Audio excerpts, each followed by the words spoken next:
안녕하세요. 입시보다입니다. 이제 한양대학교 인문 논술 분석 지금부터 바로 한번 시작을 해볼 건데요. 일단은 이제 한양대학교 인문 논술에 대해서는 제가 25 수시 입결에서도 간략하게 말씀을 드렸지만 전체적으로 인문계열, 상경계열, 자연계열로 이제 이루어져 있습니다. 이제 올해 이제 의예계열까지 전체 4개 계열로 이제 나눠지게 되는데 아직 의예계열에 대한 자세한 어떤 기출문제 이런 거는 제가 아직 보지 못했기 때문에 의예계열에 대해서는 솔직히 지금 말씀드릴 수 있는 게 없고 일단은 인문계열 기준에서는 인문논술인데 서술이랑 한문항이고요. 상경계열은 언어하고 수리를 복합적으로 자연계열은 수리논술 두 문항으로 이루어져 있다. 각각이 이제 제시문 구성들을 보시면 이제 주제와 관련된 제시문들 두세 개, 이제 상경계열은 주로 이제 도표나 그래프, 자연계열은 없어요. 대신 이제 수학 문항을 그냥 직접 출제를 하는데 시험 시간이 똑같습니다. 90분. 각각의 평가 역량이나 이런 것들 봐주시고 교과가 기반하면요 인문논술은 국어하고 사회, 그 중에서 이제 윤리 과목하고 사회문화는 필수입니다. 상경계열은 국어, 수학의 확통, 그 다음에 사회탐구 일부인데 주로 많이 내는 게 사회문화예요. 사문 중심으로 좀 공부하시는 게 좀 도움이 되실 거고요. 자연계열은 수, 원투, 미적, 학통, 기하를 다 해야 됩니다. 그리고 이제 그 중에서도 포인트는 이제 미적이다. 그래서 논술 난이도 기준에서는 인문계열 논술은 국어하고 사회에서 최소 2등급 이내는 나오셔야 될 것 같고 상경계열은 수학학통이 일단 2등급 이내는 나와야 됩니다. 국어도 한 2등급 정도 됐으면 좋고요. 이제 자연계열 같은 경우는 수학 기준에서 일단 미적 1등급이면은 논술까지 접근했다. 수능 최저 맞추면 거의 합격할 거라 보여지고 2등급까지도 충분히 해볼만 하지 않나. 근데 문항 수준이 킬러 문항 수준이에요. 여기서 얘기하는 킬러 문항은 우리가 예전에 얘기하는 킬러 문항. 소위 얘기하는 이제 가나형이 있을 때의 킬러 문항 수준은 난이도가 굉장히 높습니다. 그런 점을 좀 참고하실 필요가 있어요.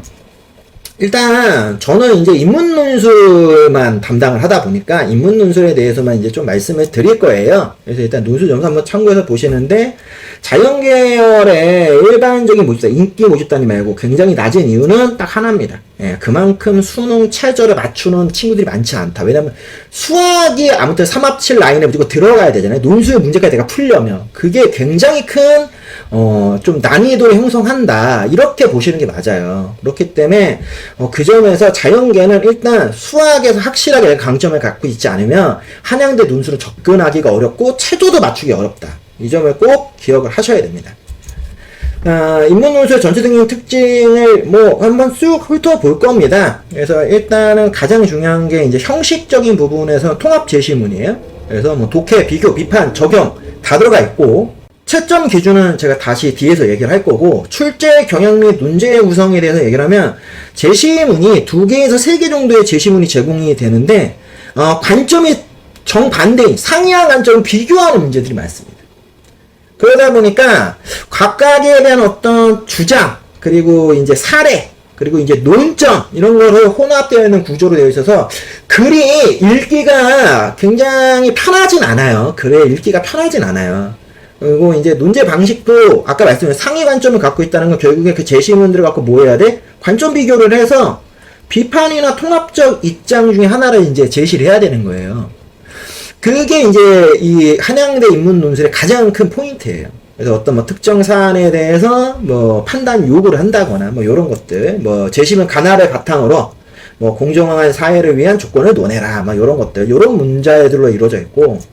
실제 이제 제가 한양대 인문논술 실제 문항을 하나를 한번 비교 분석을 해봤어요. 비교 분석을 해봤을 때 일단은 기본적으로 제시문이 이제 가나다로 이루어져 있었고 논제는 다의 입장을 기준으로 해서 가나를 비교해서 평가해라. 일단은 다의 입장을 찾고 그걸 기반으로 해서 가하고 나의 각각의 상이한 관점들을 찾아내야 돼요.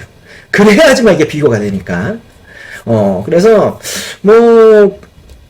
교과 연계상은 이제 주로 문학하고 이제 생활과 윤리, 아니면 이제 문화와 윤리. 근데 이건 이제 다르게 하면 이제 사문이죠. 이게 이제 한양대에서 이제 가이드 내용에서 이렇게 이제 얘기들을 하다 보니까, 그 부분에서 이제 얘기하니, 일종의 생륜, 사문 내용까지 연계가 되어 있다 보시면 되고, 포인트가 뭐냐면, 굉장히 이 논리 구조화된 서술을 해달라고 꼭 얘기를 합니다, 한양대가.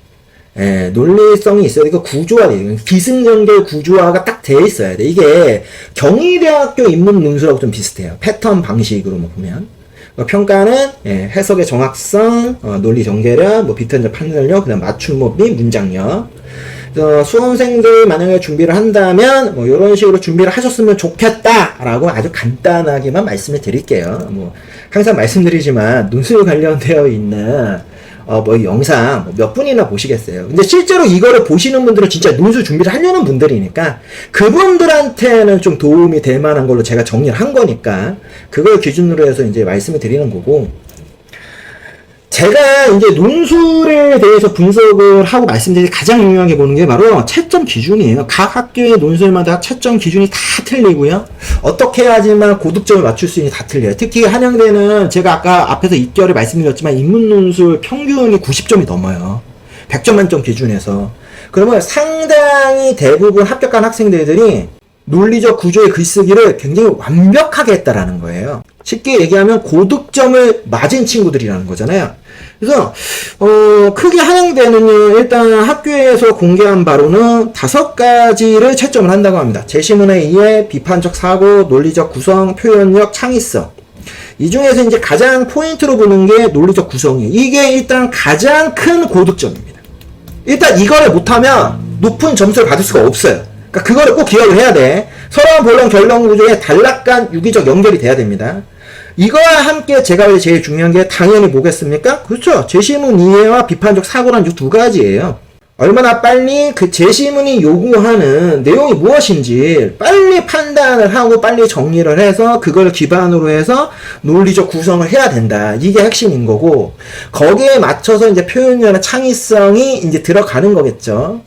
근데 아까 얘기한 인문논술 거의 90점이 넘어요. 90점 이상의 점수를 받아야지만 합격이 가능하다라고 얘기하면 이 부분에서 거의 완벽한 겁니다. 그러면 결국에는 이 부분이 일정 이상은 다 되는 친구들이라면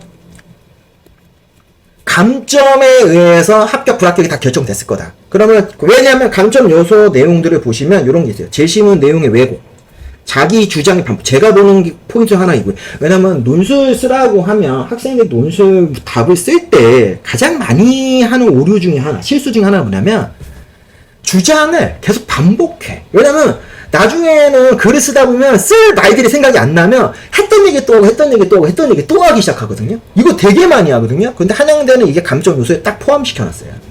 그리고 불량 미달이나 초과, 요즘에 이런 거 하는 친구도 거의 없죠. 논술하고 다니는데 이런 거 한다? 말도 안 되는 겁니다.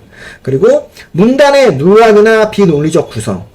그러다 보니까 제가 볼 때 간접 요소에서 자기주장 반복 요런 거는 최대한 하면 안 된다. 요게 이제 포인트가 아니겠느냐. 그래서 요런 채점 기준, 요런 것들을 좀 잘 생각을 하고 한양대 논술 준비를 하셨으면 좋겠어요. 그 난이도나 수능 기반 역량에 대해서는 뭐 계속 말씀을 드리지만 국어는 일단 1, 2등급 이내여야 되고, 사회탐구 기준에서 저는 2등급 이내라고 생각을 합니다. 저는 2등급 안에는 들어와요. 3등급 가지고는 배경 지식이 좀 모자랄 수 있다. 예, 그렇게 생각을 하기 때문에 2등급 안에는 들어왔으면 좋겠다. 실제로 수능 사회탐구의 문제를 풀어낼 때 2등급 이내로 푸는 정도가 돼야지만 제시문을 정확하게 이해할 수 있다고 저는 보거든요. 뭐 국어도 마찬가지지만.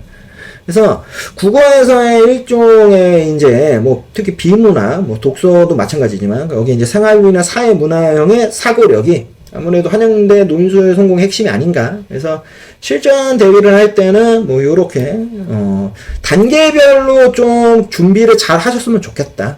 제시문 요약 훈련이 제일 중요합니다. 그러니까 항상 말씀드리지만 일단 이게 안 되면 여기는 아무 의미가 없어요. 답을 못 쓰는데 뭐. 그러니까 제시문 요약 훈련이 가장 중요하고요. 그 다음이 관점의 구조화, 요런 거예요. 뭐 기승전결이라는 요 흐름, 이거를 얼마만큼 잘해요. 이것만 솔직히 잘하면은 솔직히 요 밑에 있는 것들은 어떻게 보면 모의고사잖아요. 이제 문제를 계속 무한반복 풀어보는 거고 거기에 대한 오답 노트 하는 형태인 거잖아요. 그러다 보니까 실제로는 저 1, 2단계를 얼마만큼 잘하느냐가 논술에서 가장 큰 핵심이다. 이렇게 보시는 게 맞다. 일단 뭐 국어하고 사회탐구 기반을 했을 때 완벽하게 고득점을 받을 수 있는 수준, 뭐 중상위 수준, 그리고 논술에 봐도 의미가 없는 수준으로 제가 구별을 해봤습니다. 솔직히 일단은 포인트는 국어입니다. 국어가 3등급 혹은 3등급이 안 된다? 그러면 일단은 논술을 하는 게 아닙니다. 다시 말씀드려요. 지금 내 실력이 이미 국어가 수능 2등급 이내에 들어와야 돼. 뭐 3모든 뭐 5모든 상관없어. 이제 등장하는 6모도 마찬가지야. 근데 6모에서 국어 2등급이 안 나왔다? 그럼 논술 하지 마세요. 진짜 의미 없어요. 논술하고 해서 뭐 될 거다? 택도 안 되는 얘기입니다. 일단 국어 수능 2등급을 못 찍고 있으면 최저를 못 맞춘다는 얘기인데 무슨 논술을 해갖고 그게 됩니까?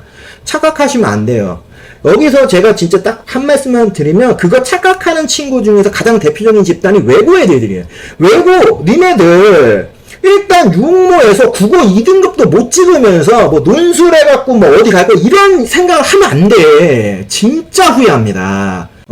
높아신 말씀드리는 거예요. 그리고 각각의 논술에서 합격자 예상 이거 제가 그 수시 입결에서도 한번 얘기를 했지만 일단은 이렇게 생각을 하고 있습니다. 인문 논술 기준은 국어 2, 영어 2, 그리고 저는 탐구는 3등급 이내.